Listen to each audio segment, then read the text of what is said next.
Fala aí, rapaziada do nosso canal RB Futebol, trazendo mais um vídeo aqui no nosso canal. E nesse vídeo para falar da vitória do Fortaleza sobre o Fluminense no Castelão, 1-0, gol do Lucero aos 10 minutos do segundo tempo. Vitória importantíssima aí do Leão. Com essa vitória, Fortaleza está na 8ª colocação do Campeonato Brasileiro com 23 pontos. Próximo confronto do Fortaleza será na quinta-feira, quando vai enfrentar o Flamengo no Maracanã. Antes de soltar o vídeo aí trazendo o pós-jogo, quero convidar você que ainda não é inscrito no nosso canal, se inscreva, ativa o sininho das notificações para você não perder nada. Tudo do Fortaleza, tudo do Leão do PC, você encontra aqui no nosso canal RB Futebol. Então vamos aí para o vídeo e daqui a pouco nós estaremos de volta.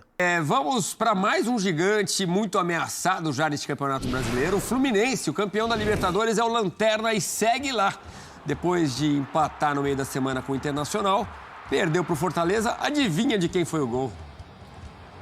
Lucero. Como faz gol, hein? Especialmente no Castelão. É o vice-artilheiro do campeonato, né, o Lucero, com 6 gols. E tá difícil para o Fluminense sair dessa lanterna. E dessa vez sem o Cano, né, Mari? O Cano no banco de reservas do segundo jogo do Mano Menezes. Exatamente, com a opção de Marquinhos, né? Um pouco mais avançado, o John Kennedy centralizado. Do lado esquerdo, o Guga. O Mano tentando mexer um pouco na equipe, sendo forçado ou não. O Diogo estava suspenso. Mas o Fluminense ainda com muitas dificuldades, né? Tá tentando reprogramar a sua forma de jogar. Pegou um adversário muito difícil, Fortaleza, que faz esse 1-0 no segundo tempo e tenta administrar. Então, em determinado momento ali, o jogo ficou meio abaixo do esperado, assim.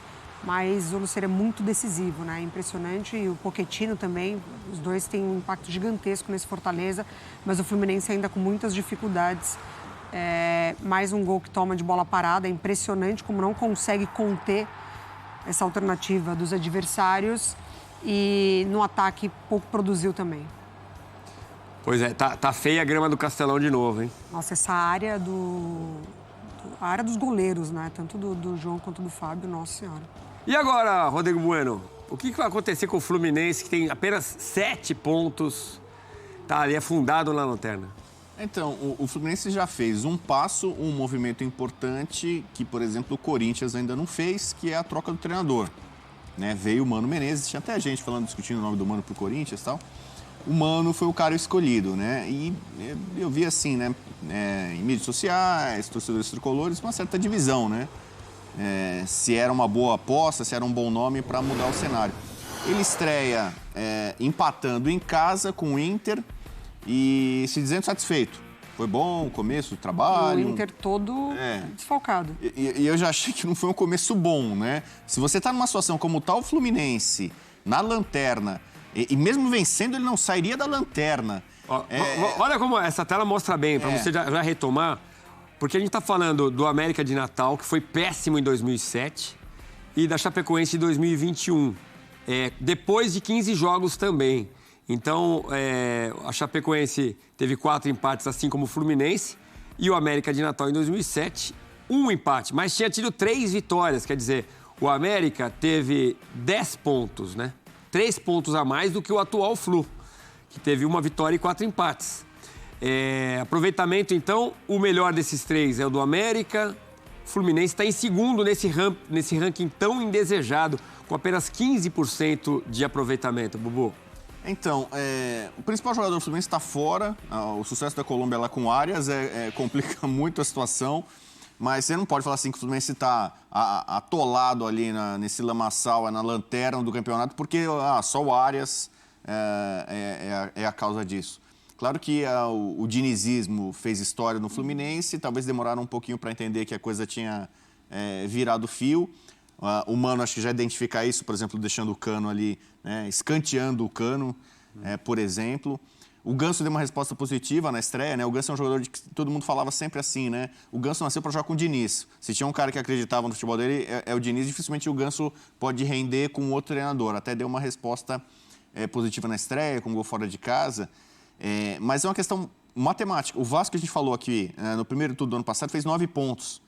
Se bobear o Fluminense, ainda com desfalques nesse final de primeiro turno, vai fazer algo parecido com isso. E aí tem que fazer um segundo turno, aquele tipo monstruoso de time campanha. De guerreiros. Time de guerreiro de G4. Sendo que o Fluminense ainda tem, claro, ele é o atual campeão da Libertadores, vai tentar defender o título. Tem um confronto nacional aqui pesado contra o Grêmio. Você não pode, obviamente, meio que vou abrir mão disso aqui, deixa aqui, vou me dedicar à luta contra o descenso. Em 2009, o time de guerreiros, ele conseguiu 2 objetivos, né, simultâneos. Ele escapou da zona do rebaixamento, até na última rodada, com aquele drama, né? Todo mundo dando 99% de Fluminense rebaixado, ele escapou. Jogou contra Curitiba, né? E ele chegou à final da Sul-Americana aquele ano. Então, não sei se pode ter alguma coisa parecida com isso, né? Para muita gente, o lado da chave do Fluminense na Libertadores é mais acessível. O Fluminense ia avançando na Libertadores, time cascudo, time de guerreiros, sei lá, tal. E, ao mesmo tempo, fazendo uma pontuação mais significativa. Só que o cenário precisa mudar radicalmente. E o Mano, em 2 jogos, conseguiu 1 ponto. Na prática, não ajudou em praticamente nada. Né? Outros estão vencendo, estão se desgarrando do Fluminense. A situação fica cada vez mais dramática para um time que tem uma média de idade avançada. É o time do ano passado, um ano mais velho, basicamente. E aí você vai enfrentar adversários que estão numa situação muito mais confortável, um time mais fresco. O Fortaleza aí também tem ambições em outras frentes, Sul-Americana, teve a Copa do Nordeste, mas o Fluminense, até na parte física, é um ponto de interrogação. Se vai aguentar até o fim do campeonato, manter um ritmo forte, e é o que precisa para poder escapar. Ele ganhou o André no último jogo e já perdeu o André para esse jogo, né? Suspense faz muita diferença também, assim. Porque o Martinelli, mais uma vez, não foi bem. A passividade dele no gol, né, do Inter na rodada passada assustou. Nesse jogo ele não foi bem. O Ganso também não foi bem. O John Kennedy, sendo essa referência no ataque, também não foi bem. Então, além de tudo, ele precisa recuperar esses jogadores que impactaram tanto na temporada passada. O Fortaleza, 23 pontos, é o 8º colocado, segue invicto no Castelão, espetacular, né? E o Fluminense, enquanto isso, lá na lanterna com apenas 7 pontos. Vamos dar uma olhada, então, tela para o Fortaleza do Juan Pablo Vojvoda e do Lucero, brigando pela artilharia, né? Como eu disse, 6 gols. Ele é o artilheiro do Fortaleza e ele está a 1 gol apenas do Pedro, que é o artilheiro do campeonato, que tem 7, do Flamengo. Então, ele já tem também uma assistência, 7 participações para gols e 27 finalizações, são os números do Lucero no Campeonato Brasileiro. Ele que fez o único gol do jogo. Silas, Lucero espetacular, Fortaleza muito bem, situação bem diferente do Fluminense, que... Quem diria, né? A gente vai ter um Fluminense Grêmio na Libertadores, os 2 na zona do rebaixamento. Pois é.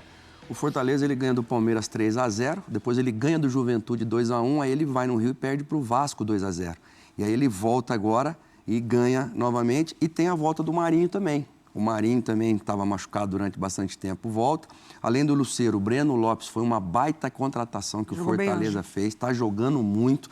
Então você tem o Pikachu do lado de lá, ou seja, quando não é o Lucero, quando não é o Pochettino, é o Pikachu que faz gol, aí é o Breno Lopes que está ali, a volta do Marinho, tem o Zé Wellison que chuta de lá do meio da rua como um doido, e ainda tem o João Ricardo.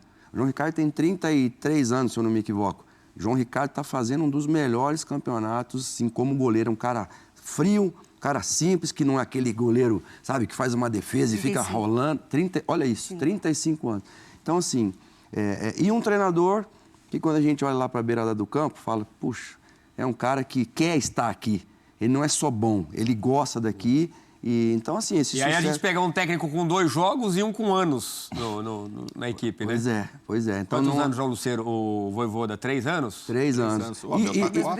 E precisava saber do Cano, né? Essa opção do Mano pela não utilização. Parece que estava bem ali, torcendo, tudo, ou seja...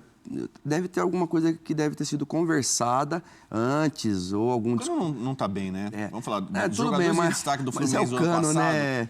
Não é só o Cano, mas... Precisa descansar um pouco. Pode ser. Você já não tem o John Arias, que é, para mim, talvez o melhor jogador.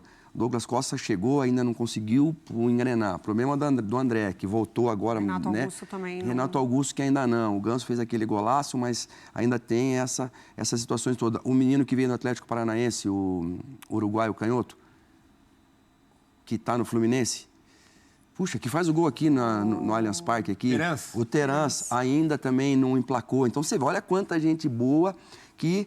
E a gente sabe que o problema do Fluminense, na minha opinião, é lá no miolo da zaga. Sei lá se é uma herança do Diniz ruim ou não, muito volante jogando de zagueiro, aquela coisa toda. Para mim, Silas, eu acho que isso não funciona. Zagueiro tem que ser zagueiro. Bom, tem aí um reforço importante, né? Menino Thiago Silva chegando e o André. A gente não consegue imaginar uma recuperação do Fluminense sem André e Thiago Silva sendo fundamentais aí nessa campanha. Já tem que ser uma recuperação histórica mais uma vez. Já, a gente falando de 15 jogos, mas o olhar já é um pouco esse, né? O próprio Mário Bittencourt falou que já faz as contas. E é um jogo sim, um não, tem que ganhar. Bom, falamos de Thiago Silva, a gente lembra de outros momentos da seleção brasileira. Então tá aí, pessoal, foi o vídeo da ESPN Brasil. Todos os créditos, direitos autorais e agradecimentos. Estarei deixando o link na descrição desse vídeo, onde os comentaristas debateram aí a vitória do Fortaleza 1-0 em cima do Fluminense. Fortaleza tem 14 jogos, 6 vitórias, 5 empates e 3 derrotas. Nesse momento está com um saldo de gol de 0, né? Fez 14 gols e tomou 14 também. Como eu falei no início do vídeo, próximo confronto do Leão será contra o Flamengo no Maracanã. Gostou do vídeo? Deixe o seu like, se inscreva no canal, ative o sininho das notificações. Forte abraço a todos e até o nosso próximo vídeo aqui no nosso canal RB Futebol.